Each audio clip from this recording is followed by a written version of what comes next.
too, because that's usually like about the go.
Hi, everyone, and welcome to Everything Under the Moon. I am your host for the evening. My name is Becky Gydesen, and tonight I have my co-host who has been being my co-host. I think this is going to be a permanent thing with you. Kira, how are you doing tonight? Hi, everyone. I'm doing well. How are you guys? Doing well. Now, before we introduce our guest, Kira is usually in Arizona with me, but tonight she is actually in New York. So Yes, she so is there it's visiting. 9 o'clock right where I am now, so I promise I'll stay awake, though. Yeah, I was going to say it's a little bit later there than it is in Arizona. So, yeah, I think you're actually the 3 hours ahead right now. Is that correct? Yep. Yes. Full 3 hours ahead. Yeah. Tonight we have our guest, and we have Gussy and Grymm. I'm going to let you guys introduce yourself and tell everyone who you are and where you're from. Great. Well, first of all, nice to see you again, Becky. I know. Hi. Hi, and nice to meet you too. I'm so glad you're in New York. What's the weather like? Or you'll have to tell me later. I will definitely. Because I'm sure it's interesting. You want to introduce us? Yeah, we're Gussy and Grymm Dupp, the High Priest and Priestess to a church here in Michigan called the Old Church with the Purple Door. It's not a church. It's not a church. It is a place where the pagans gather. And we're getting our toes put back into the paranormal world after 10 years of investigations and ghost tours. And we've been spending a lot of time not touring like we used to when we met you, Becky. Yeah. But doing more like we were involved in several steampunk festivals where we have spoken on the art of spiritualism, the history of spiritualism. So we still have our foot in the door. We're still out there telling creepy stories about, as Grymm would say, death, debauchery, murder, crime, prostitution, and mayhem. But we also do it from a location. Now, we used to be on the West Coast when you first met us. Yeah. But now we're in Michigan State, and it's kind of a whole different ball of wax here. Yes. And we're really enjoying it. We live in an old church. You might be able to tell from looking behind us. An old church that was built in 1906. So it has stories of its own. We want you to come here and investigate. It's a fun place. I would love to. It's a fun place. We definitely have some spirits that like to make themselves known. Oh, that's cool. Yeah. See, I'm originally from Ohio, so I know, I've been to Michigan. I don't know if I've been to the parts you're in, but I've been to Michigan. I've been to that area. Yeah, it's definitely an all different ball game than it is out here. Yeah, we're about 20 minutes south of Jackson, Michigan, in corn country, and it's absolute heaven. It is isolated and quiet. And we're discovering that there's a lot of people in these little country towns that we're surrounded by that are really into the paranormal. Oh, that's cool. It's been a lot of fun kind of stepping out of the broom closet, so to speak, with our witchcraft and whatnot, but also exploring what the paranormal means to the folks that live in this region. It's been interesting. It's been a lot of fun. Oh, that's very cool. Yeah, I know I was on the border. I lived in Toledo, so Toledo's like right there on the border. Right, yeah. So, no, that's not where the witchcraft. I grew up in a little town called Elmore, Ohio, Oh, which okay. is about 20 minutes south of Toledo. So Not that far. we probably saw each other at the mall somewhere, although you're a little younger than me, so We maybe could not. have. Who knows? Is the mall still there? I think one or two of them are still there. Yeah, I think a lot of them shut down. I know the mall I used to go to growing up was called Woodville Mall, and I don't think that's around anymore. That's where I went to. Woodville Mall? Yeah. No, that one is flat. There is nothing left. It's just a piece of ground now. The whole building's There's gone. like a couple of like strip mall things built there, but it's gone. Yeah, and then the other one I would go to would be Southwick. Yep, same here. And those were the two ones. Now I think the major one is Franklin Park. I think that's like the only one that's really still there that was around when I was there. So we kind of avoid mall settings. Yeah, we're not mall folks. Yeah, malls have gotten really bad lately, I think. They used to be fun. They used to be, somewhere to hang out. Caricature. They're a caricature of what they used to be. Yeah, I'm like, they used to be fun. Even, because I have 2 teenagers now. And even they were like, they've seen shows like Stranger Things that had shown like how the things looked in the 80s. Yeah. And they were like, they looked like they were fun in the 80s. And I'm like, yeah, you kids missed out. Yeah, they really did. We were just discussing that with our daughter today. She's a real 80s fanatic. She's also a Stranger Things also fan. a Stranger Things fan, but she loves 80s music, 80s fashion, 80s TV, all of it. And even she is like, it's not the same as it is now, is it? So Yeah, even her experiencing it secondhand, she's noticing there's a big shift in the way things are today.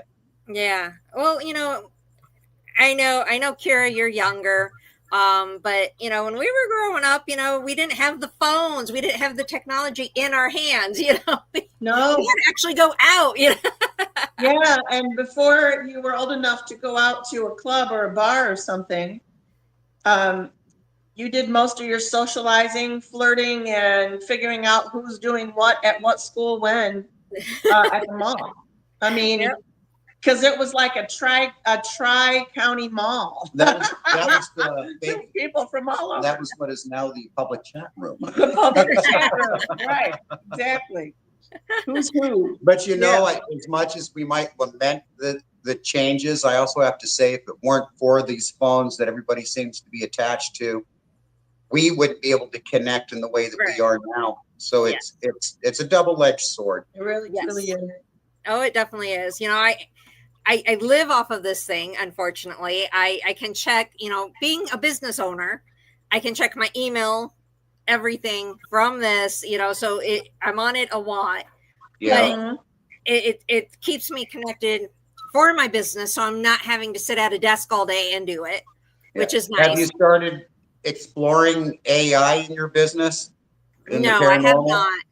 Oh my God, don't. No, I'm scared to use that stuff. Okay, I've seen movies like Terminator. I'm scared. Yeah, do not open that. Do not open that can of worms. Interesting. I'm fully invested in understanding how AI works. So we've gotten to the point that we're programming our own AI models for things around the church here, different projects that we're working on. And one of them, I've got it on the back burner right now, is a paranormal investigation AI tag-along app for your phone that is incorporating the history and all of that fun stuff that goes along with it. But as I was doing it, I was going, all this thing is doing is debunking everything. It's just debunking it. It's not giving any credit to the mysticism behind it all. The magic. The magic behind it. That's what we love. Now, I know the last time I talked to you guys, it's been a while, a long time ago. Yeah, a long time ago. Kira's never got the chance to talk to you. She is a historian to my team, and she's learning how to be a team lead. Awesome. She is really into the history of things, and if anyone follows our Facebook pages, she's the one that does all the history posts and everything on it. Oh, that's cool. Yeah.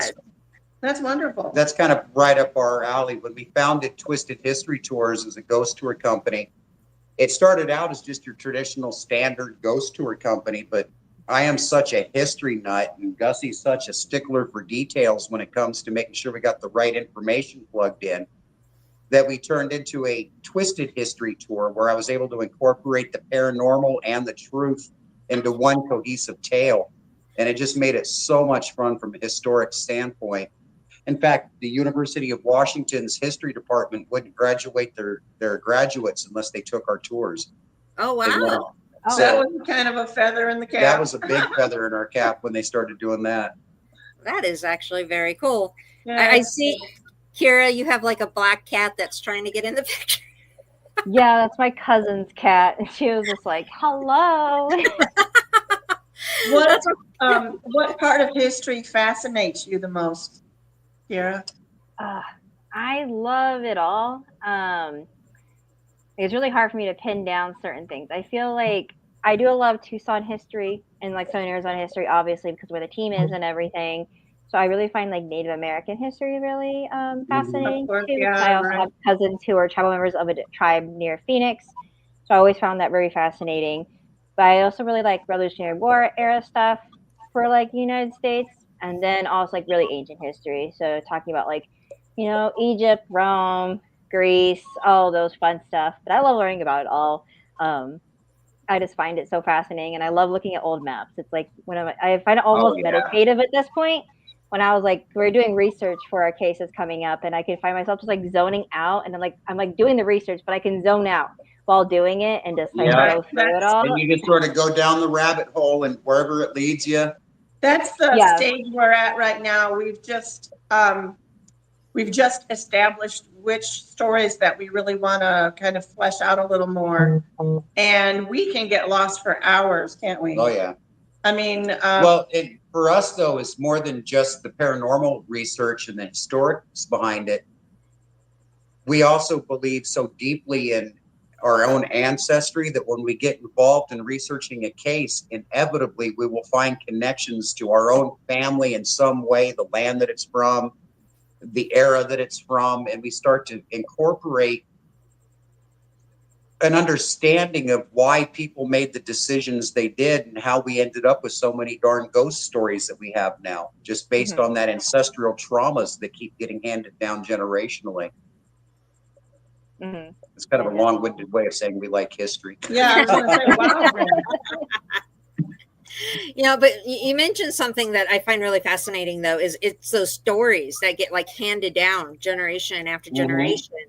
And, I find it fascinating because I've actually have talked to people to where there's this one in particular that I'll always remember this conversation, that I was at one of my investigations and one of my public ones, and I was talking to one of the customers, and he was telling me how he used to work for, I think it was a resort. And for Halloween time, years and years and years ago, they made up a story. They completely made it up. But it became part of the history that went year after year after year, and it just kind of went down that history line, and now people actually see, because there's like a bride, like that got dumped before the wedding or something, and she ended up committing suicide type thing, and people will actually see this bride now. Because generation after generation, and that energy got put in there, and people. That is an amazing. And now, Gussy, I'm sure wants to tell you part of a story here, but that validates something that we've experienced in different ways. But so when we first started Twisted History Tours in Port Townsend, Washington, I think that was like 2013, something on that line. And Grymm, he's much better now. He's always been a storyteller, but he's not so great with remembering specific dates.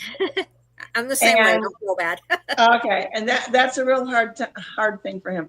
But his first night of telling ghost stories. We weren't even a ghost tour company. We weren't really yet. We had agreed to do it there was a group of authors that had written some spooky stories about Port Townsend, and they were looking for stuff to do for their fandom that traveled with them to see Port Townsend, Washington. Yeah, they wrote a series of books about the community. So we took them on a tour, and Yeah, we took them on a straight history tour of town, and then that night they asked if I would be willing to do a ghost tour for them. And I'm like, well, I can give it a shot. We had a whole stash of ghost stories ready to go, but you know, we weren't really sure. It was sort of a crapshoot what would come out of Grimm's mouth that night. And so he starts telling the first story. We're standing, there's a water fountain at the base of a set of stairs that leads to another part of town they call the Uptown.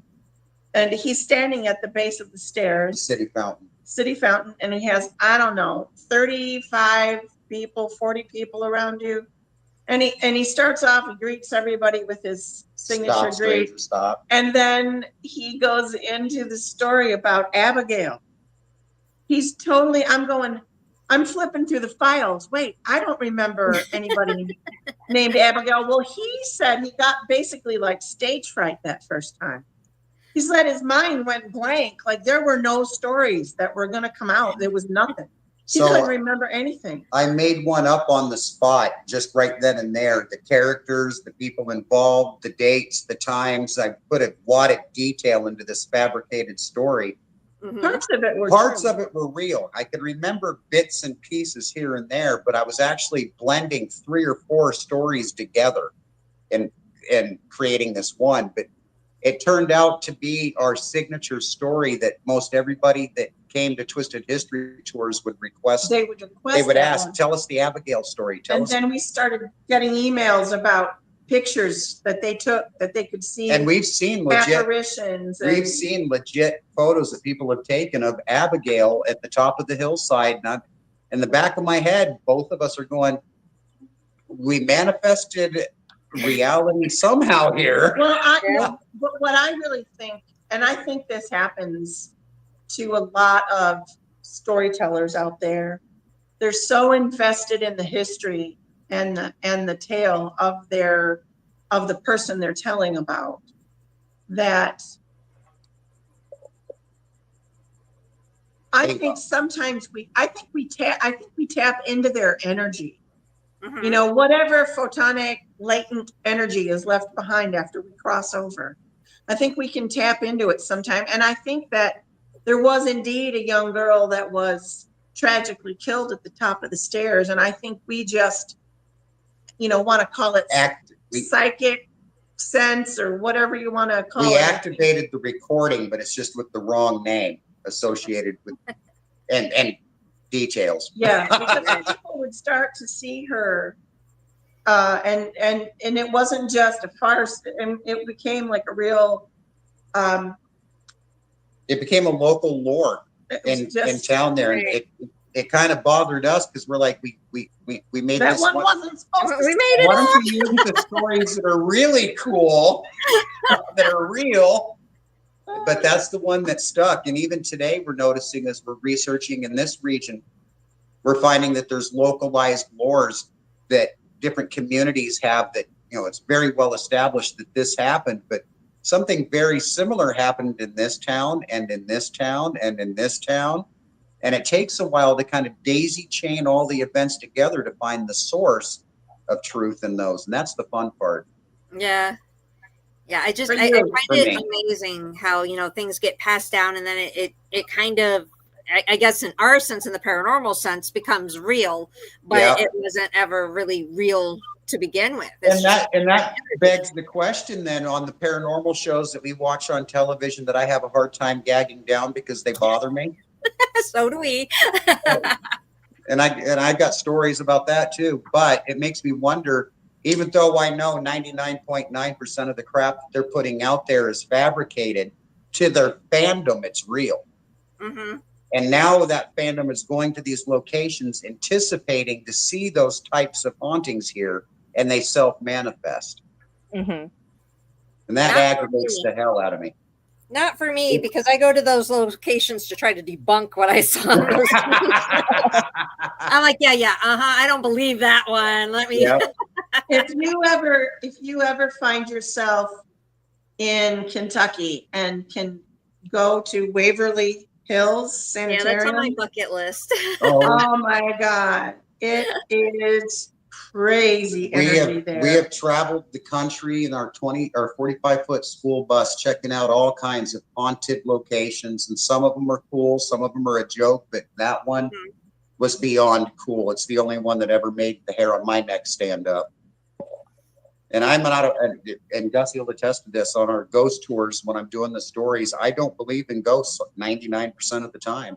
It has to slap me in the face. And at Waverly, it's. Well, you mean you don't mean you don't believe in ghosts. Yeah, I need the evidence, though. But you need the evidence. Yeah. No, I understood what he meant because I'm the exact same way. So, yeah. So at Waverly, like, I believe in ghosts, but I do not believe every single location is actually haunted. Yeah, that's kind of what I was trying to get across. But Waverly, that one slapped us both. That was a good one. If you get a chance, and then you can just drive up. We're only about 5 hours away. Yeah, there we go. Only 5 hours. Yeah, I'll open up the secret hidden room just for you that's in the bottom of our church. We literally have this room that Grymm discovered underneath the carpeting in this in this room. And when he went down there, he wasn't even thinking about it being haunted or anything like that. He drops the camera down there and he climbs down, and there's just spider webs galore. And it wasn't until after I watched the video that I went, holy crap, there was like 5 black widows right in front of my face. The spider webs were so thick, I kid you not, when I touched them with my hands, they sung like a mini violin. But it was weird. It went viral, and he got contacted by several, like Viral Hog and several of those other, whatever. And before you know it, we got slammed with requests from paranormal teams that wanted to come here and investigate that room and spend the weekend here. We haven't answered anybody, so you can still be the first. I'll be the first. What's really cool is just get rid of the spiders first, please. The history of the church does include the mafia. So, okay. Yeah, and its location is exactly halfway between Detroit and Chicago, and was very active during the Prohibition era. So when this was being run as a restaurant, when it was no longer a church, members of the mafia would come to this out-of-the-way hideout place and discuss their plans before they would go off to Chicago. Or so the stories go. And I kind of doubted that until we found the secret hidden room where there shouldn't be one. Right. Yeah, like that fits so well. You're like, hidden room mafia. You're like, oh, yeah. That is making sense now. Yeah, I have no problems going down there as long as the spiders are gone. We have a ghost here that we call the Vicar. Yeah. Who has shown himself a few times in the bathroom, unfortunately. Where the bathroom is now is where we think the vicar's office used to be, which is right above the hidden room. Yeah, that's kind of creepy in and of itself. And then, there was pretty active imagination comments. Yeah. On social media about that. But then we have another apparition that we know of that we just call her Dolores. She's not really given us her name yet, but she likes to fuss around in the chapel. She'll pull your hair, and she fusses with the flowers. Like, I think maybe that was her job at the church, was to make sure it was all ready to go for Sunday. Yeah, she messes with the lights in the chapel.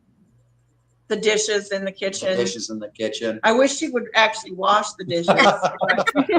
She just seems to shuffle them around at night. But yeah, it's pretty fun living here. I got a funny story to tell you, a sweet story, basically, though.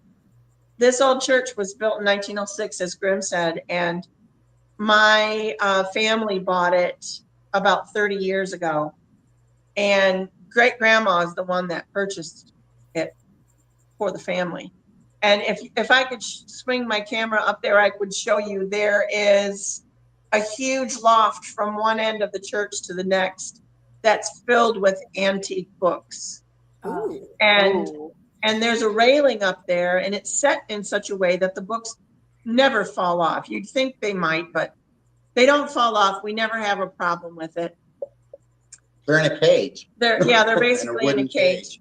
But on the day of great grandma's birthday, she was turning 96 and she was very ill. This was in January.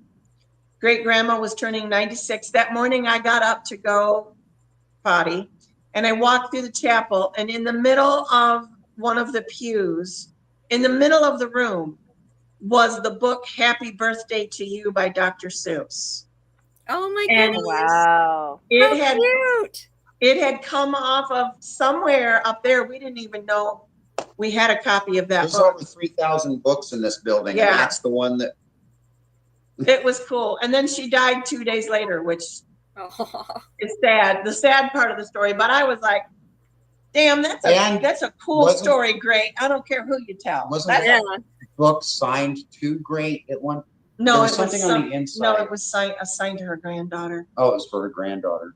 Oh, that's funny. So it's something she gave her granddaughter. But I love that. See, you got culture. That's really cool. Yeah. What was really intense is from a paranormal standpoint, if I ever needed validation that my wife is a psychic, Great died here in the home. The basement of the church is an apartment that she has lived in for years. Mm-hmm. When she started declining, we turned the living room basically into where you're going to die, Great. We put the deathbed in there, and that's where we were all at. Her medical bed went in. Yeah, her medical bed went in. Same thing. It's very grim. Yeah. Anyways, she passed very, very peacefully. In fact, in all of the deaths that Gussy and I have been involved in our death walking courses, this for myself, was probably the most peaceful, blissful passing that I've ever seen. Oh, it was an honor to be. It's always an honor to be at somebody's deathbed. It's always an honor to be there, but that one was just like so peaceful. It healed something for me. Yeah, it did. But the psychic part comes into play about 3 weeks later when we decide that we're going to move out of the main portion of the church and take over the Great's apartment, which just made logical sense. So we started dismantling everything that we didn't want to keep in there. And, Great Grandma's been collecting things for, 96 years. She never threw anything away. So the entire basement's nothing but antiques. We're talking antiques from Wales from 1100. Right? Is that it? 1600. Oh, wow. Stuff like that. See, he's not good with dates. I suck at dates. If you watch Little House on the Prairie, the old series Little House on the Prairie, mm-hmm. and you look inside of her apartment, you wouldn't be able to tell the difference. But that's cool our stuff. style. That's our style. That's what we like. So we rearranged the living room to be something more fitting to us, but with all of great stuff. Not all, but a portion of it. We set her duckering station, her tarot reading station, right in the same spot that we had placed her deathbed. Well, a few days go by, and we set up to do a tarot reading live stream. And about 10 minutes before we were due to start, Gussy starts panicking, just getting real antsy. And I can't do this. I don't want to do this. Something's not right. She's really agitated. And then she walked away from the table and instantly calmed down. But as she walked towards the duckering station again to start filming, she'd get antsy. I realized I had never done a reading like in a confirmed actual portal spot where someone actually died. Like I was there when she died, so I know that where I was sitting when I was trying to do this reading or was going to start. I mean, it overtook me. I felt my heart fluttering. It's like I couldn't catch my breath. It was almost like getting hit with a wave that pulls you back under. It wasn't an unpleasant feeling, but I definitely felt like I had lost a little bit of control. And then I remembered to myself, like, oh, right, like she did cross over right here. There's photonic energy left behind when someone crosses over. And when someone crosses or when they're born, there's a portal open. There's an opening there. And it will always remain. There's I kind of see it as like a thinner space in the veil, if you will, kind of thinner. And so I was not at all prepared to, I've done You know, I go on You even did investigations with people in You've haunted done locations. readings in Waverly. Yeah, And I you have did- done readings in Waverly, but I never really sat right in the energy of it. Mm-hmm. It was remarkable. I'm- Yeah, it was remarkable. I haven't actually been back since. I haven't done any readings there. I've gone everywhere else in the old church and even outside, but I haven't sat back down there. In fact, it's now a clutter table. Yeah, I have all my, yeah, I'm not being very respectful of it. It's all my crystals and wands and mirrors and, I mean, I'm a collector of things like that, so it's just cool. Yeah. Why'd you bring up that story? That's an interesting one. I don't remember what spurred it. Yeah, I love antiques too, and I love going to like antique stores. My kids hate it, of course, but Of course. something I love to do. And I love looking at like the old things. And if I could afford to have like all the old stuff, I would. But number one, that stuff is really expensive nowadays. Yeah. And number two, I have 5 dogs and 3 cats. I think it would be destroyed before I could even. Mhm. 24 hours, it's gone. Yeah, pretty much. 1 dog and 5 cats. Right? Yeah, the count is up 1, to 5 2, 3, 4, 5. Yeah, 5. on this property. The other property, 3 more cats and 2 more dogs. And 1 more cat. Yeah. Oh yeah, 1 more cat. Yeah, I always say I can't have anything nice due to my life decisions. So. As far as I'm concerned, I would give up just about everything we owned if it meant I had to got to keep all my pets forever. God, Yeah. let them destroy it. I don't care. There's some of them I wish I had back. Yeah. Don't beat up that table leg again. Come beat up that table leg again. Yep. My problem now is the fact that we have 1 dog that is constantly peeing on things, which is annoying. Oh, no. Yeah. No, baby. No. Yeah. How old's the dog? We got him from the pound and they told us that he was 3. Okay. And we brought him home and he loves to pee on stuff. And I've tried everything. I'm sure you've tried the bacteria, the sprays that neutralize the smells and all of that, and that's not working. Yeah, I'm so frustrated with the freaking dog. And this is the dog that likes to bite people on the butt. Oh, yeah. Only the butt. Yep. I had a dog. He was a great dog, but he was one that I'd take him outside to do his thing, and he wouldn't do it until he came back inside. I'd take him on road. He was my road trip dog, so I'd be on the road somewhere, jump out at a rest stop, have him go potty. He'd go sniff around, do his thing, jump in the van, go potty in the van. This went on for so long, I got so frustrated, I gave the dog to the local fire department because they loved. He was a little pung. He was a Dalmatian pit bull mix looking thing. He was a really cool dog, smart as a whip. Yeah. But about a month and a half after I gave the dog to the fire department, I was like, so how's it going? Oh, he was peeing on everything, but we stopped it. And I'm like, how? They sprinkled wherever he peed, they'd spray cougar urine on that spot, and he would never pee on it again. Oh, wow. And after about a month, he just stopped peeing inside the fire station. Oh my. Well, that's a way to solve it. Yeah, like it would still stink. But I know. I mean, like, they had to put up with cougars urine smell for a while. I don't know where I would get some of that, so I don't want to know. Farmers up in Washington State and Oregon and whatnot, they'll use it to spray around their property to keep small predators away from their chickens and whatnot. So I just have my chickens enclosed so I don't have to worry about it. I like my chickens in the freezer. I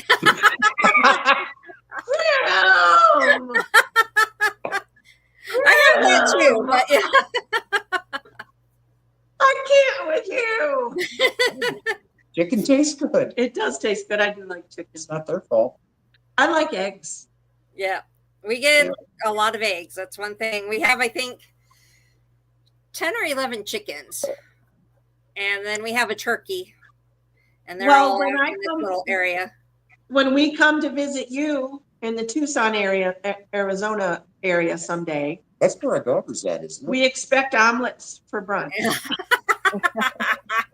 Isn't that Well, where our trust me, daughter I is? have plenty of eggs. So Sounds like, no, she's in a different part of the state. Is she? yeah, I'm in Tucson. Mesa Grande. Okay, I don't know. Our daughter lives in, I think it's called Mesa Grande. Does that sound right? There's a Mesa and there's a Casa Grande. She's somewhere in Arizona with her fiance living a van life right now. She's living her best van life. Okay. But we've been getting invited to visit metaphysical shops here and there around the country. People have been sponsoring us to come out, spend the weekend, do some rituals, do some workshops, do some readings, and just like kind of expand our community a little bit. If there's a haunted location to investigate, they'll get to play in that. Yeah, we're going to be going back to Pennsylvania, hopefully this next year.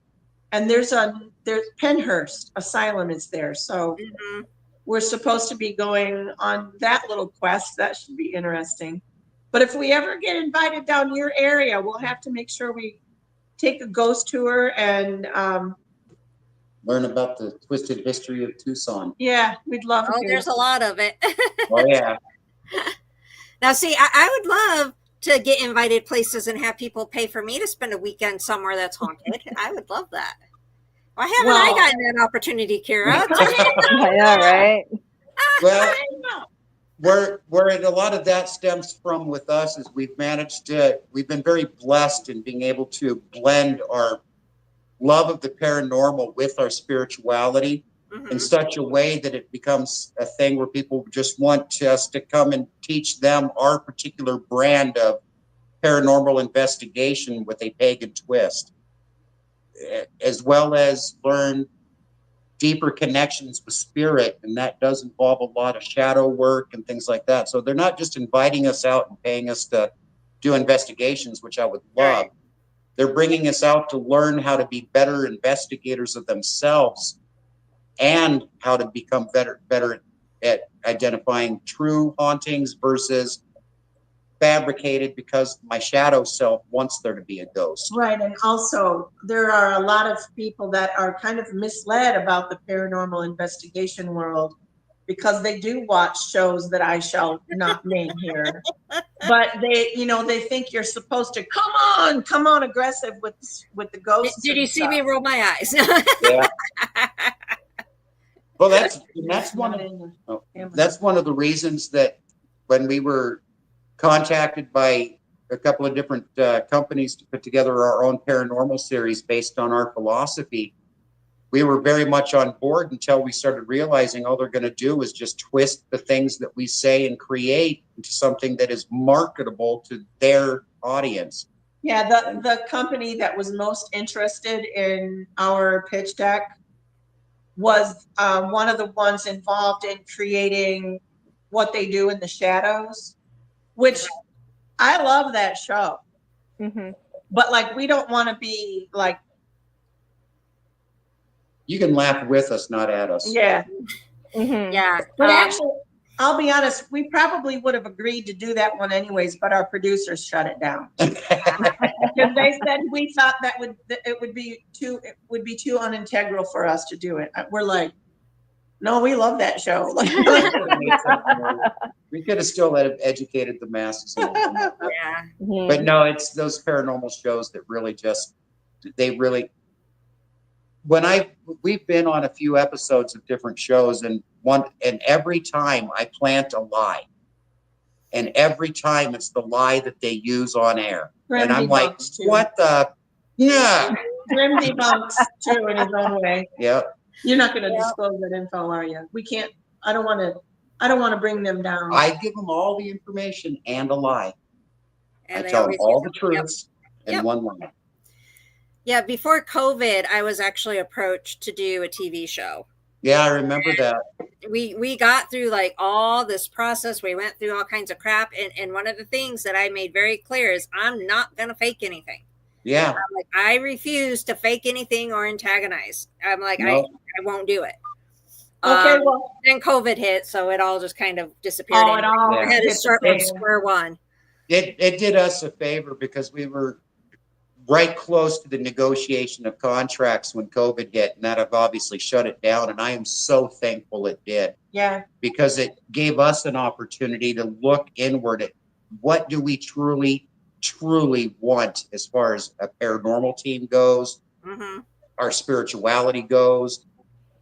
How do we want to brand it? So we literally have, and this is just an open invitation for you there, Becky.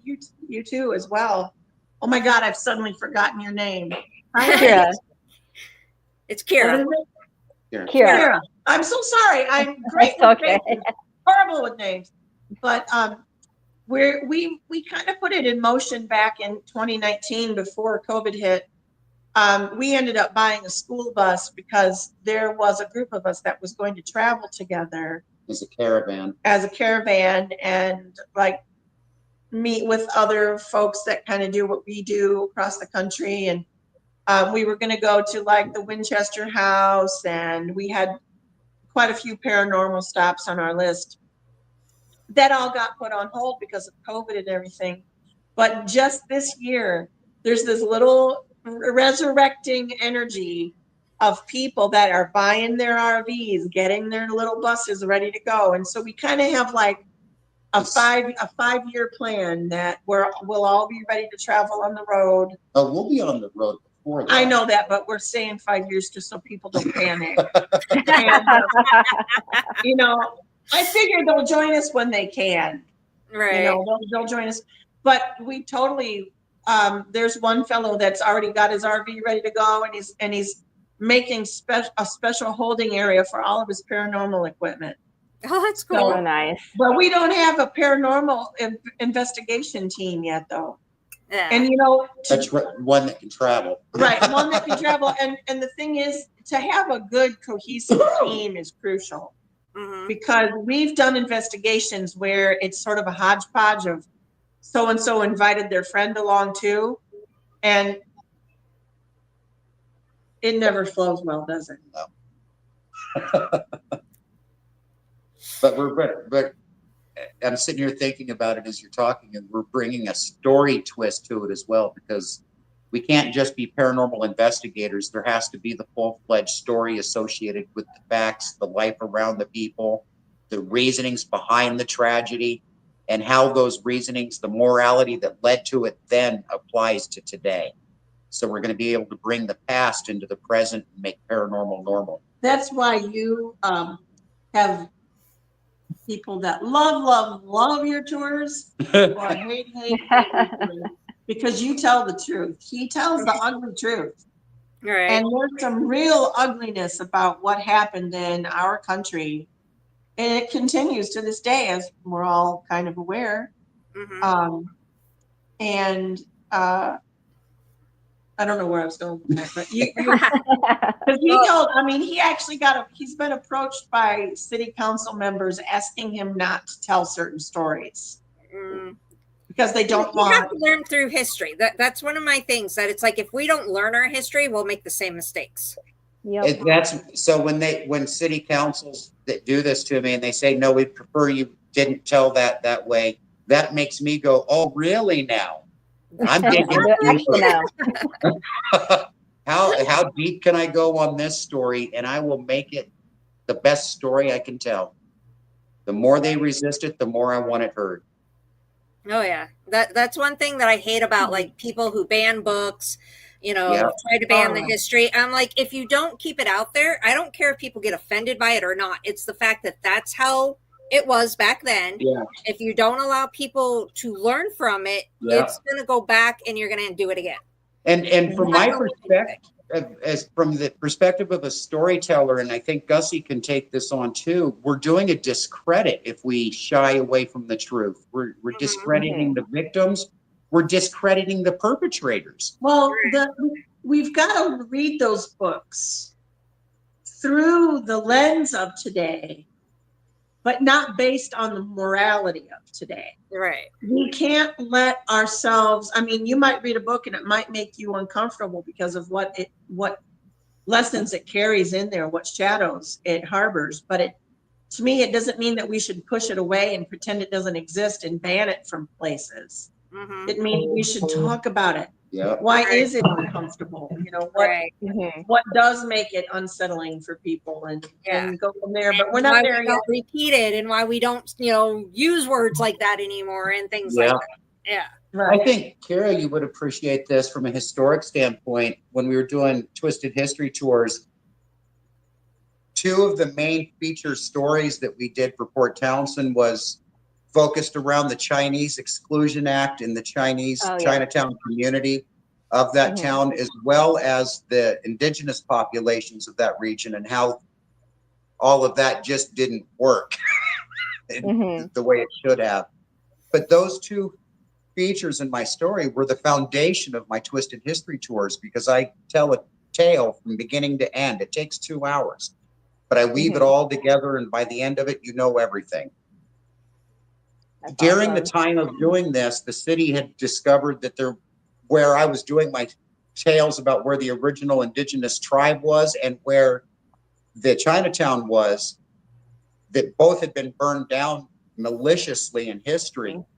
The city had just started doing a project and exposed artifacts from both of those communities and tried to hide it. They didn't want that history out there, because the reason was the city endorsed the burning down of those two communities.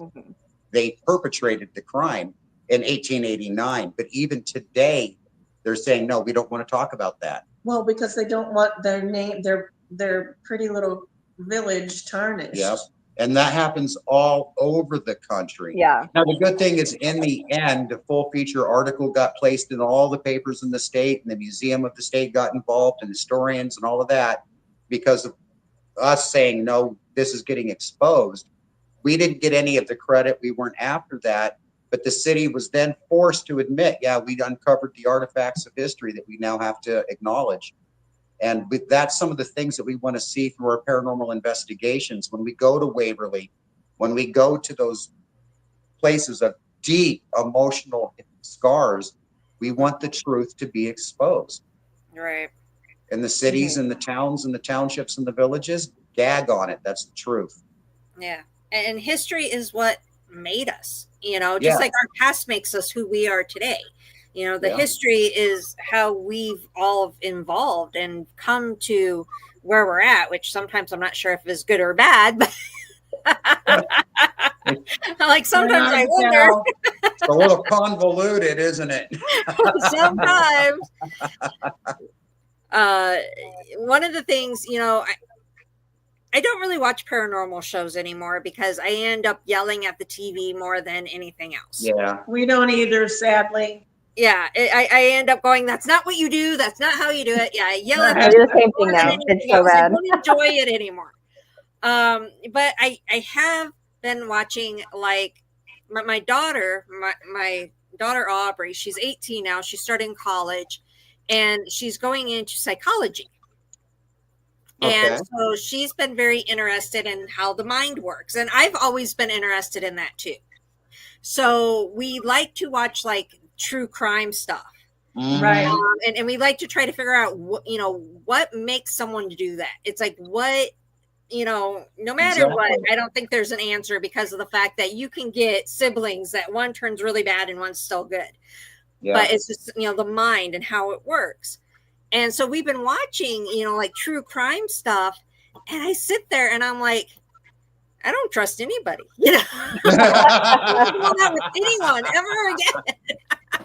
Yeah, we immerse ourselves in a lot of that, because I like, for the same reasons, I think we watch them, but also it spurs a lot of research for us, because then we'll get into the names of the stories of those true crimes. And it's fun to daisy chain things together, and you can see, like, there's a family in this region, the Crouch family. They have so many generational traumas of murder after Oh, wow. generational murder, suicides, the whole 9 yards. We even have done research on that name outside of this area. Yeah. We found the name has real tragedy associated with it in other states too, like Yeah. New York. It's just Oh, wow. astounding. And it spawns from a true crime episode that spurred our interest in something. Wow. Yeah, but after like watching stuff like that, I'm like, yeah, I'm never trusting anyone. I'm not letting my kids go anywhere. I know. Yeah, I feel It's like sad. I watched true crime a lot when I was like a few years ago, but then after a while, I just couldn't do it anymore because I was just so like sad. You're like, I'm locking my doors. I'm like, never it leaving. would freak me out way more than any of the other stuff. Like any of like We the don't even paranormal let our horror daughter. stuff. It would freak me out. Yeah. We live, I think, a block and a half away from the gas station. We won't let her walk the main street to it. We make her walk the back way around. It takes her 5 minutes more, but it's not on the main road. Yeah. Mhm. It's and scary it's- out there. Yeah. The other people would think it's scary not to be on the main road. We're in the highest human trafficking route in the country. I know. but- We don't let her walk Arizona's very bad far too. very often. Mhm. Yeah, it's scary. I'm telling my girls, make sure you have the tracking on your phone so I can find you. It's so scary. That's why I'm like, we're supposed to learn from our history, but nowadays, oh my goodness, I don't know. But then when but if you look at it happened back then too. It just wasn't. We didn't have gonna say social media and They stuff. didn't have the internet, that's for Yeah. sure. if you Yeah. look at the graph, historically speaking, it's really not any different now per capita than it was back Back then. then, yeah. I mean, It's at just out Hillary, there it just- more, and you're more aware of it. Yep. It's just a part of society. It's going to be there. Just like a thing I was watching a few weeks ago about the Industrial Revolution when they were talking about the income gap between the wealthy and the poor. That gap is identical today as it was 100 years ago Yeah. to a T. Mhm. So I think every It's weird to society, think about. yeah, I think every society is just going to have this bell curve of assholes that are going to do Yeah. bad things to make those Unfortunately. Mhm. Yep. Yeah, because I know when I was growing up, I have a lot of trauma that I've actually have never really spoke about publicly very much. But I almost got kidnapped when I was little. And there's a guy that lived across the street from me that murdered a little girl that kept trying to get me into his place. So I was very close to being his victim instead. So I mean, I know that stuff existed when I was little too. I'm just maybe because of that trauma, I'm more protective of my kids because of it. But it's between the trauma and the social exposure that we're given today. nowadays. It's crazy. Yeah. This is a side note, but have you ever read the book Lovely Bones? Oh, No. beautiful book. I did. It's such a good book. The movie is the book is really good. If you ever have a chance, it's sort of one of those. It's a transformative. Did one of you say you read it? Yeah, I did. Yeah, Yeah. She read it. If you have a chance, Becky, it's really good. Maybe she'll loan it. It's a good ghost story. Okay. It really makes you think about things. Kira's like, yes, it did. Yeah, I was in high school and I was around the same age as like the main character, like when everything, and so then I was like, So you really identified with her then. Yes, definitely. Yeah. Wow. And like, cause I think it was like the movie came out and I think I watched the movie before I read the book, but then I read the book a few years later. So, but I really like, You know, crazy. when that book came out and I read it, I used to be a school teacher, and I also at the same time ran a youth theater program in the town that I lived in. So why am I telling them that? What am I telling them? The Lovely Bones. Oh, right. And I forget what show we were doing. Like, it was a show that the kids were, basically putting on themselves, and the parents, they had to be involved too. They couldn't just drop them off and pick them up, 2 hours later. All right. The parents were involved, and I remember talking to one of the girls. I remember her name. I'm not going to share it here, but her sister was killed tragically. And I had just read that book, The Lovely Bones, and I remember talking to her mother and saying, if it doesn't hurt you too much, this book, if you can get through it, I think it would be really transformative for you. And she ended up reading that thing and she cried and cried. She called me, she bought copies of the book for all of her close relatives because she just loved how the story unfolded about. They gave her closure? It gave her closure about what's next with her daughter. That's so it was cool. Really cool. I don't know why I just shared all that with you guys, but we were talking about that book. It spurs a question for me. I already know your answers, but I'm curious about you guys. Is there a book or a movie in any genre that just shifted your life to a different focus or a different way of thinking? For me, probably not. Okay. For me, I tend to try to. This may seem kind of weird. I try to stay safe when it comes to movies. Okay. So I tend to watch Disney more than anything else because I know that's safe. Yeah, I feel you there. They really affect me. I'm one of those people to where I cannot watch violent movies. I cannot watch intense movies. I end up like walking away. I can't do it. So everything I watch is basically almost like a child's movie. I have to have something that I know is safe, that I won't. I may cry, but I know that I won't like be shaking afterwards because it affected me. What about books, though? Are there any books that have shaped your life, changed it in any way? Book-wise, we're not necessarily saying something scary. Yeah, I know. I'm trying to think. I'm like, what has? I know, same here. I'm like, what have I read? I know. I'm like, I'm trying to think. Well, I can give an example for me. Two different examples, actually. One that shifted me fundamentally is the movie from Wes Craven, Nightbreed. What? Really? Yeah. where monsters were the good guys, and it showed that humanity is the actual evil one. Right. I do remember that. Yeah. And then almost anything written by Louis L'Amour, the Western author from the 60s and 70s.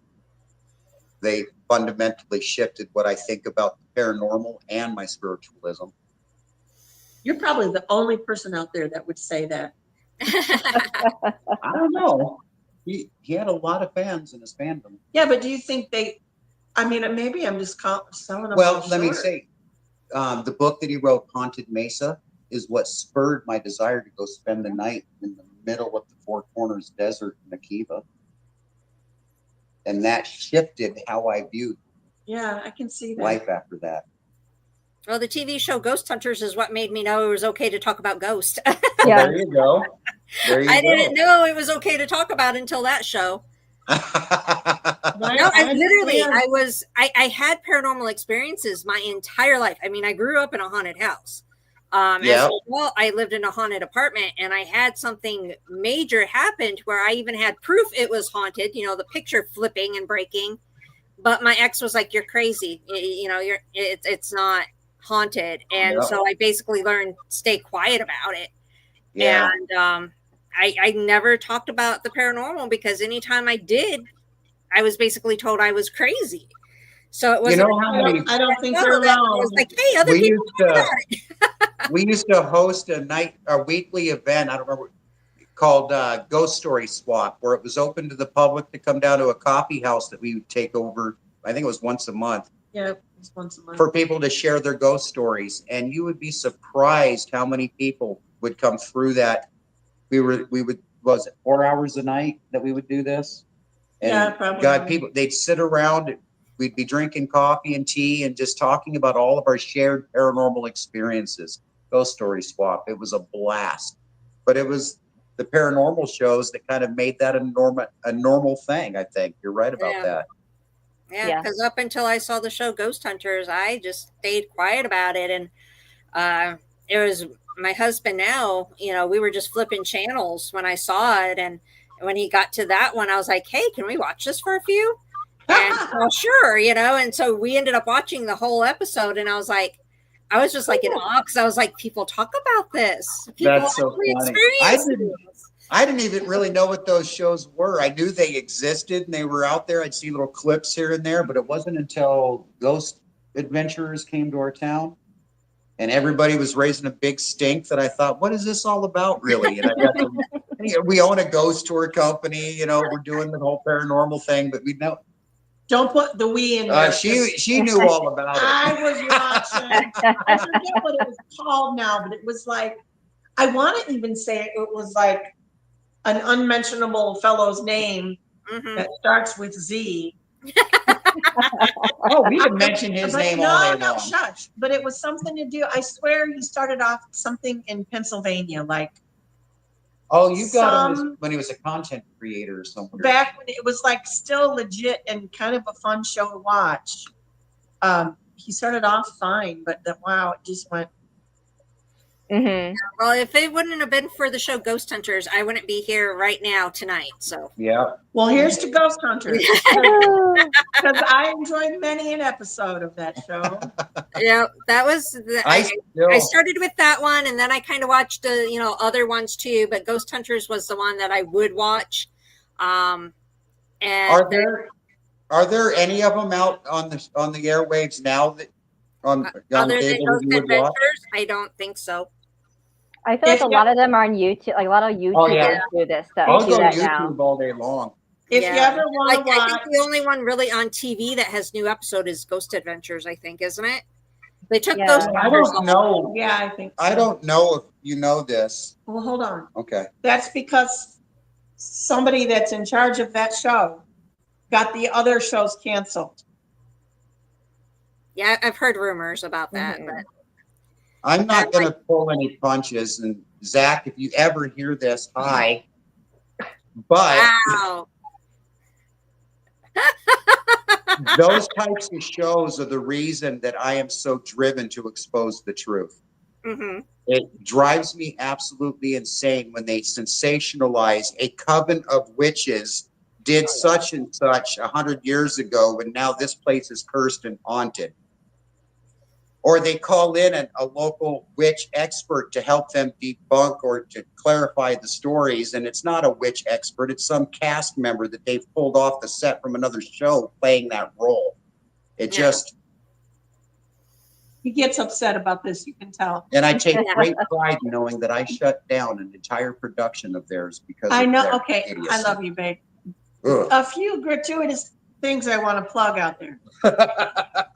First one is, if you do want to catch us on episodes of some paranormal investigation shows, we're on an episode of the Tennessee Wraith Chasers.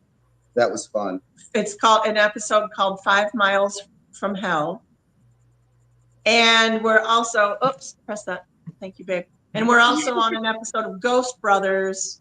When they went to Savannah, Georgia, they brought us down there. I haven't watched either one of them. I won't watch them. Not watching I don't know. myself. We might look like absolute who knows what, but we haven't watched them. But the other thing is our community. We've taken a bit of a break, Grymm and I. But as we've been taking a break, stepping back from, Grymm was mentioning our coven that we have.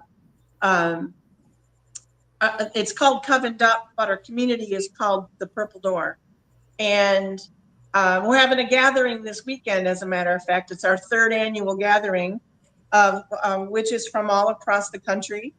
And we are starting up. We had a magazine that we were producing together for a couple of years. And it just never took off for some reason. Well, we came back with some new fervor. And so I'll send you a link when we actually get it up and running. We're going to bring it back. It's in a magazine, digital magazine, all about paranormal stuff, witchy stuff, metaphysical, crystals, all the things that interest us. All the good stuff. Nice. So I look forward to sharing that with you. And I look forward to watching your rebranding and continuing to grow as you're doing stuff with the Tucson Ghost Tour Company. Because I know you've been through the ringer. Whew, yeah. It is time.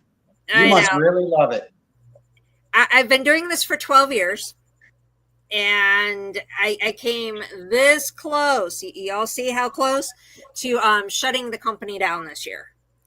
It's just between national tours moving in, you know, I'm overthrown. You know, I'm not really seen anymore, and just with one problem after another and personal stuff, and I just felt it all crashing down, and I was just like, I give up. I give up.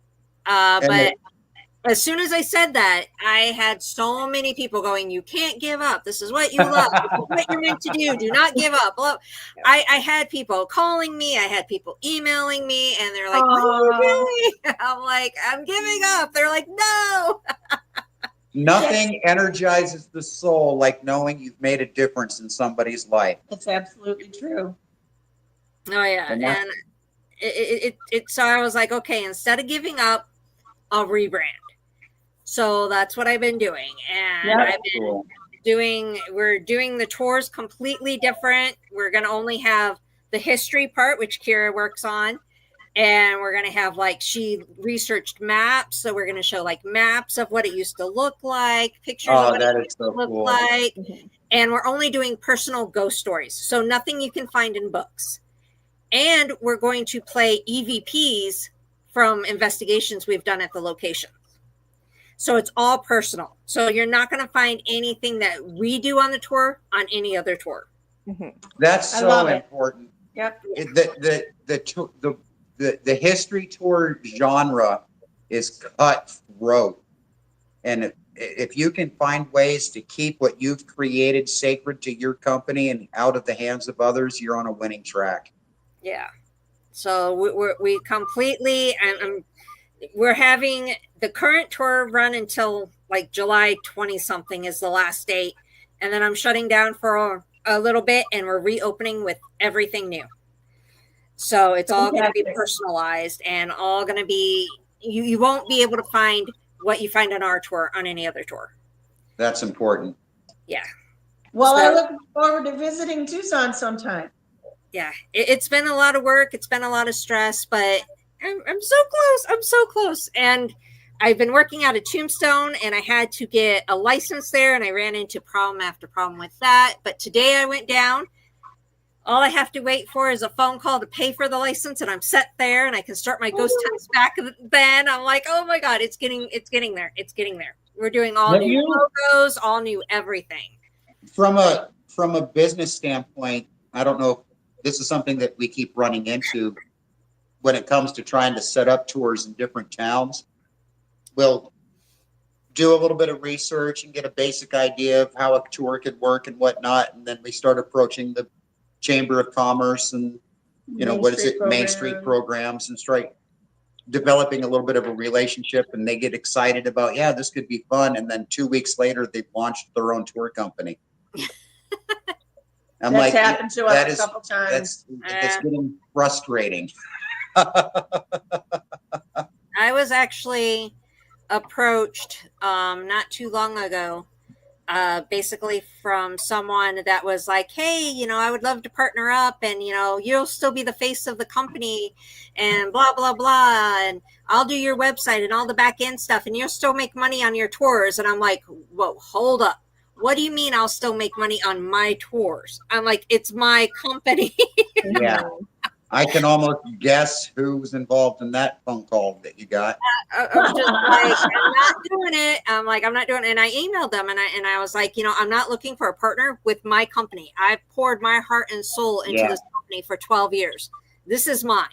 I'm like, if you want to cross promote, if you want to partner up with something new, I'm all for that, but you are not laying a finger on my company. I've learned. Nobody wants to collaborate to create something fresh and exciting. It's they work off of the sweat equity of others. Yeah, we've run into that a couple of times. Yeah. Yeah, but I was like, I'm not doing it. I'm like, But as soon as he made the comment about you'll still earn money on your tours, I was like, red flag, red flag. I'm like, no. What we ran into, which really aggravated the heck out of me, is we were selling our tours on TripAdvisor. And then when COVID hit and we had to shut our company down, TripAdvisor had marketed our tours across multiple different platforms that didn't get the message that we were shut down, and they were still selling the tours. Oh my no. So But we had we weren't- people we showing weren't- up for tours yeah. and we weren't there. We weren't collecting any horrible. revenue, but we were still getting bookings. And we're like, no, you got to stop this. Uh, So we don't even, when we re-jump, we're not even going to use outside booking sources again. No, It's all if it in-house. doesn't come from us, it doesn't happen.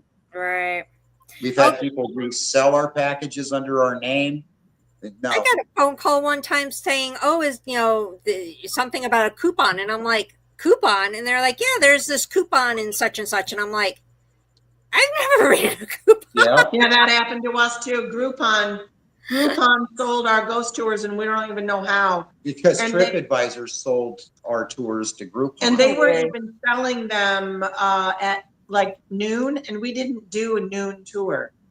All of ours were later in the afternoon and in the evening, and so it was a big fiasco for a while. It was not a pretty thing. No, because then it comes down on your company, making your company look bad. Yeah. Oh yeah. Yeah. So avoid outside booking companies at all costs. Yeah. Oh, I always tell everyone, and every time I make a post about my company, I'm like, go directly to my website, TucsonGhostCompany.com. Don't go anywhere else. Yeah. And plus, because I'm also changing the name of my tour. It's not going to be Tucson Ghost Tour anymore, because I have 2 other companies in Tucson running tours in downtown Tucson, and they're saying, take the Tucson Ghost Tour. I've been using that name for 12 years, but now they're all take the Tucson Ghost Tour. And I'm like, So I'm changing. It's cutthroat. It's cutthroat. Unless you're in a town that can only support 1 or 2 companies doing it, it's going to be hard. And now that, according to what I was just reading a few days ago, tourism is expected to really climb. It's going to get cutthroat in the tourism business. Even worse if that's the case. Well, that's why I'm changing everything and keeping my fingers crossed that it all takes off and I get finally after 12 years somewhere with it. We'll put you text us the name of your new branding and we'll put that on our altar of success. Yeah, don't announce it out here. Well, I'm still going by Tucson Ghost Company, so that's where just the individual tours are changing names. Okay, so we can still put that on our success altar. You can still use the Tucson Ghost Company because I'm still using that. I'm still having the original Tucson logo. Ghost. That's what we told her to change it to. Yeah, that's still my main thing. This is still going to be the main Tucson Ghost Society thing. I love the paranormal. You were, I think, one of the first people we met when we started reaching out to other ghost tour companies and whatnot. Now that I think about it, your logo stands out in my head as we've known her for a minute. Yeah, we have. We started our tours in 2013. That's when I started mine too. 2013. Wow. And you were the first one to do it in your town too, weren't you? Yep. I'm the original, which is something else that I'm like really promoting. I'm the original, and I'm the only one. I put it on your business card, absolutely. The original Tucson Ghost Tour. Yep.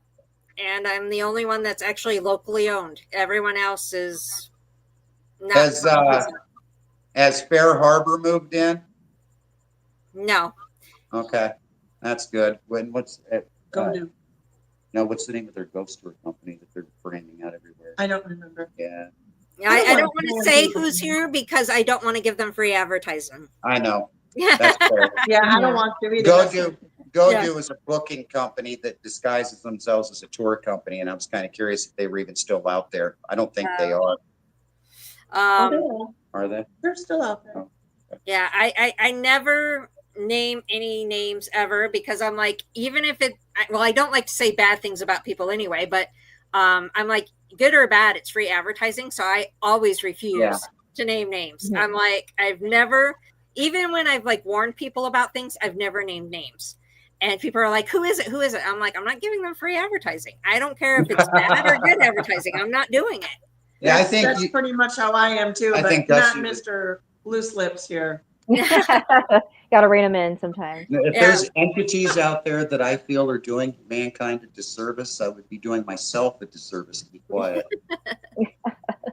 Yeah, there's a paranormal team in Tucson one time that was charging people like in the thousands. And I went up against them and I was like, don't ever pay. And I did this big For investigation? Huh? For investigation? Yeah, for investigations. They were charging people. And they were saying that they didn't even have to go to their house. They could tell by like over the phone and stuff, and still charging like $2,000. Wow. And so I did like this huge rampage, and it actually did go viral. I had a lot of people like freaking share how you don't do that and stuff like that. Yeah. And everyone was like, what's their name? What's their name? And I'm like, you can look it up for yourself because I'm not giving them free advertisement. I'm like, it's easy to find. This is all you got to do. So people found out who they were and started harassing them. Well, they found out that it was me that brought it to people's attention, and they started harassing me. But I was like, that's why I don't mention names either. I just, it's not worth it. But yeah. You know, if somebody would ever want to know something behind the scenes about my opinion of something, if I felt it was for the greater good, I might disclose who I was talking about. But I pretty much keep it tight. My philosophy is, unless I'm willing to hashtag the entity's name or the person's name and get them involved in the conversation, I won't speak of it. Yeah. I have to be willing to get them engaged in the conversation. And unfortunately, a lot of times they don't want to engage in the way that I think is fruitful. Well, sometimes people don't like to engage in things at all, especially when they are probably not going to win. Exactly. It's not a matter of I remember winning. that. It's just a matter of letting people do their own thing and without stepping on each other's backs. That's why you have to rebrand. It's because people want to take advantage of what you created. Yes. Yeah. And the sad thing is, and this is something I preach all the time. I will stand on a soapbox about this one. Do your research. Before you contact a team, a company, anything, do your research. Yeah. And unfortunately, I had to learn that the hard way by getting involved and almost having things taken out of my hand. And if I would have done the research first, I would have probably known that that's, how these people are. There almost needs to be an industry standard established for investigations. Yeah, but people are lazy when it comes to research, and I keep preaching that. I'm like, you really have to just do it. And nowadays there's so much AI out there, and I know I'm seeing videos galore of like, lately the thing I'm seeing all the time is like amusement park rides collapsing. Like I'm seeing video after video of that, and I'm like, and people are believing that stuff, and I'm like, do your research. This is not real. This is AI. Yeah. And really, it's as simple as copy the link to the video and feed it back to AI and ask it, is this real? And it'll tell you this was AI generated. Yeah. If you're in doubt, it'll tell you. But that's one thing that aggravates me, is that people will believe anything they see or hear instead of doing their own research. Yeah. Or they're like, pay for an investigation instead of just taking the time to research it. And no, you don't pay $2,000 for someone that's not even going to set foot in your house, Yeah. So that's one thing I do preach about all the time, is do that research. I mean, people can research me all they want. When it comes to investigations, the only pay that we will take is if we're traveling a far distance. You're putting gas in our tank and you're feeding us. Mm-hmm. Yeah. After that, we're there to figure out what's going on in your home. Yep. Yeah, I've never asked for a penny. People have made us food, baked for us, stuff like that. I'm like, I'll gladly take that, but yeah. And there are people that will, give us money and, we'll put it towards new equipment or something, but we never ask for it ever. We've never asked for a penny, never. And it drives me crazy when I see the teams out there that charge and do this and that. And that's one thing that I will always preach about. I will never stop preaching that and about researching the team, because there's also teams that go in there and call everything a ghost. And I hate that too. I hate that so much. They go, with a little EMF detector up to the refrigerator. Oh my God, it's haunted. Oh my And God. then You there's don't the know anything teams about that EMF then, do you? Yeah. I've not ever heard of the teams that will charge to investigate. That one's new to me, but I have heard of the ones that'll charge to purge the home. Ah, okay. That one really chaps my butt. I'll hashtag their names when I come across them. Yep. Anyways, it is pushing probably about 10:15 here or so. I don't know how long we're scheduled for, but I am running low on steam. You're running alone. Me too. Yeah, I think Gussy is too. Me too. Well, before we let you guys go, I want you to let everyone know where they can find you and all that information so they can look you up and research you. Okay. Well, on YouTube, you can find us at the Old Church with the Purple Door. Facebook, it's at Gussy and Grymm, and it's at pretty much at Gussy and Grymm everywhere else on other socials. Facebook is also the Purple Door. If you look for it, ours has, because there's some copycat sites now on Facebook, but ours is the one with the little infinity symbol in front of it. That's the OG. Yeah, the original there you Purple go. Door. Now they're going to copycat that. Yeah. Oh, they've cloned her account. People have actually taken the time to take all the information off of her Facebook page, create a whole new Facebook page underneath her name, and then contact people for readings. And yeah, like we found one person out of like Zimbabwe was charging upwards of $500 to heal someone from cancer. Oh my God. $500. no, that was just for the spell, but not the ingredients and everything else. By the Oh, time it was just the spell that was. by the time it's all That's said so and done, horrible. he's trying to milk our follower out of almost $2,000. It's a good thing she We caught, contacted us. She was an older person that, just fell victim to being taken advantage of like that. But luckily we caught it before it actually went very far. Oh, wow. But back to the old, you can't trust anybody thing. Yep, exactly. Yeah.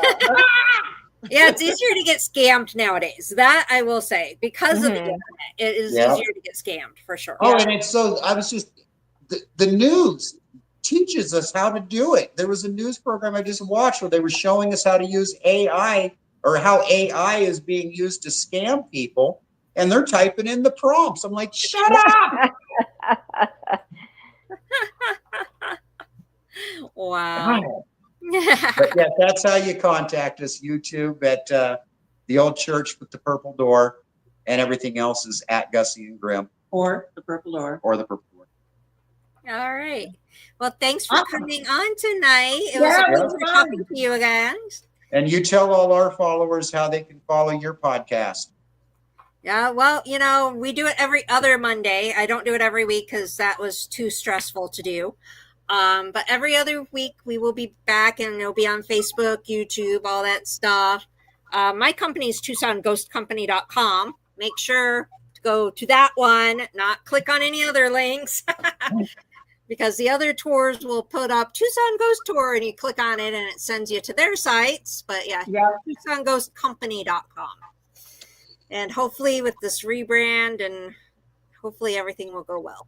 Hopefully. Well, we're going to put your name on our success altar, and you will think and concentrate all of your energy into what it's already become. Yep, manifest, manifest, manifest. Oh, I've been trying so much because after this year I've had, I need it.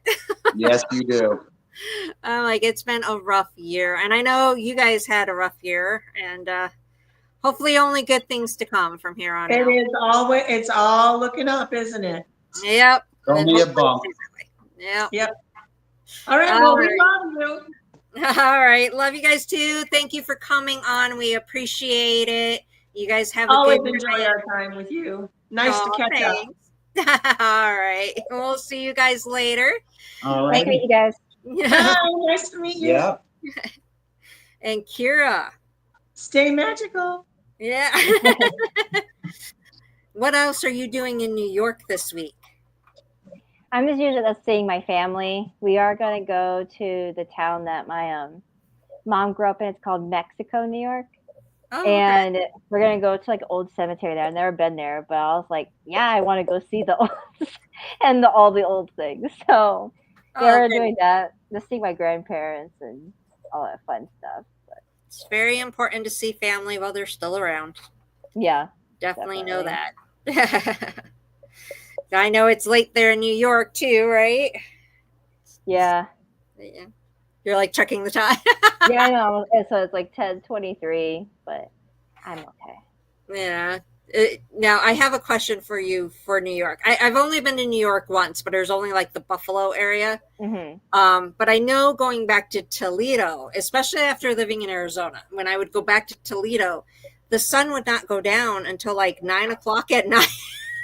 Oh yeah, it's like 9:30, and it's the same thing when I visited my other grandparents in Washington, so outside of Portland. It's like 9:30 before it's fully dark, and I'm like, it threw off my sleep schedule so bad. I know, that's what I was going to ask you, if it's throwing off your schedule.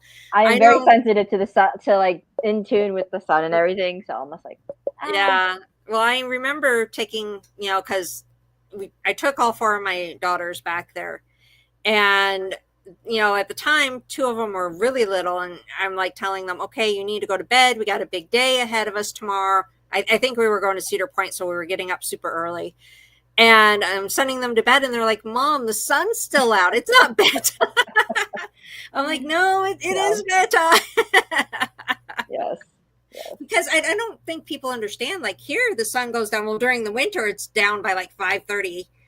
And during the summer, even it's like what 7:38 that it goes down. Yeah, I think it like pushes 8:30 when it's around the solstice time, but that's only for that little chunk of time. Yeah, and then other than that, by like 8 o'clock, it's usually.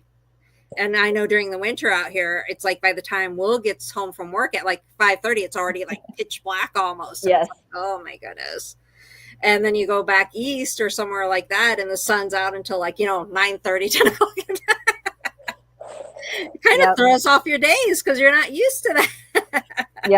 yeah, definitely. And I took an overnight flight to get here because there's no like nonstop flight. So I was like earlier today, I was like, what day is it? What's going on? And I was like, yesterday was Saturday. I'm like, no, it was not. Yesterday was Sunday, Kira. Yeah, trying to keep it straight. Yes. Well, I hope you enjoy your vacation and have fun out there. Thanks for joining me tonight. I didn't really think. I was like, I don't want to bug her. She's on vacation, but you decided that you wanted to. So yeah, of course. Yeah. I like hearing other people's stories, and that's why I said I would do podcasts, and stuff, because I enjoy hearing things from other people and just learning all about. It's always fun meeting people and talking to them and things like that. So yeah. All right, Kira. So do you want to say goodbye to everyone and get some sleep? Yeah. All right. Thanks for joining, everybody. We all really appreciate it. Have a great rest of your night and stay spooky. All right. And everyone, just remember to find us. You can go to TucsonGhostCompany.com. You can actually find all the information on the team on there now with the rebrand. I'm kind of doing just one page. On freaking Instagram and Facebook, it's under Tucson Ghost Company and Society.